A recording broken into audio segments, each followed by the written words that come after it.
We're talking about discussions in Blackboard Ultra, and this feature compared to some of the others you've already seen is relatively straightforward. There are actually two ways to create a discussion within Ultra, and the first way is the way we create any content item is by clicking that plus between various elements in the content area that we already see, going to create, and then coming on down to participation and engagement and clicking discussion. So that's the first way. The second way is to go ahead and go into the discussions menu, click the plus in the upper right corner of the screen, and then add a discussion. So the only difference between doing it the first way versus the second way is that you don't have a specific placement in the content area yet. Now we'll get there here in just a second. So I'm going to create this discussion and I'm going to call it cognitive load theory because that's something I know a little bit about, and I already have a relatively engaging question I would ask students. And remember, that's very important. Lots of good resources for creating engaging discussion board questions. Remember, we want to engage students, so we want to sometimes ask a question we may not have a perfect answer for. That's at least one of my guideposts.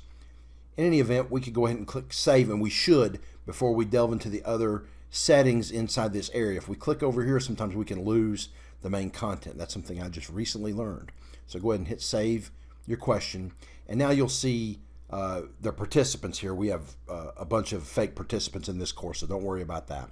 Then we're going to go ahead and head to discussion settings, and then notice, remember I was talking about display on the course content page. If that is unchecked, you won't see this discussion anywhere in the course in terms of the content area. If you check that, then this is going to be in the content area, and we'll have to move it into the appropriate folder or learning module, depending on where we want it to go. We have a couple of settings. Post first, which means that a student must post before they can see any other activity, and grading of the discussion. And these are standard basic grading settings. When should they participate by? What category is this going to be in? More on categories when we start talking about the grade book. Will we grade using points? That's generally the standard. And then how many points will we allot for this particular discussion?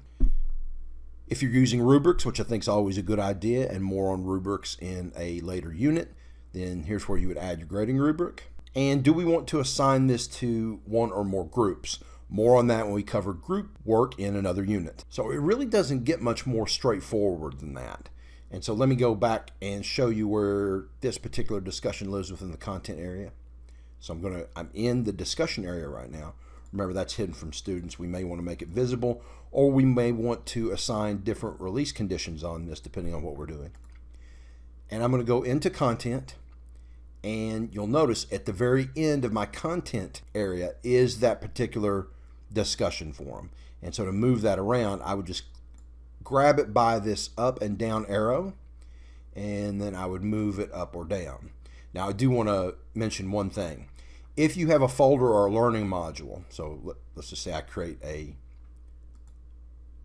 learning module here, it can sometimes be difficult to move something directly in there.